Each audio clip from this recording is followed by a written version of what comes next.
Subscribe करके bell icon पे जरूर क्लिक करें। जज़ाकल्लाह। बताने से पहले ऊपर चला जाता है।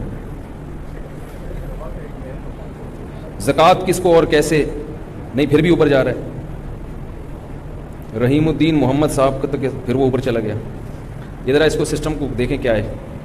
कुर्बानी उधार लेके कर सकते हैं या नहीं कर सकते? कर सकते हैं।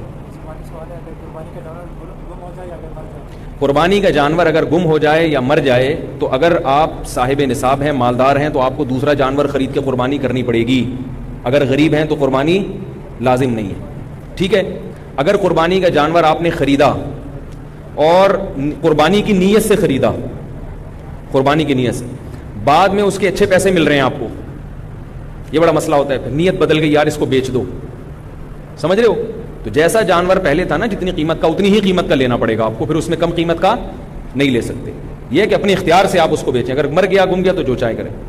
भाई समझ में आ रहा है ये क्या? ये ज़माना ढल रहा है मग़रिबी तहज़ीब में, लेकिन हर रंग में ढल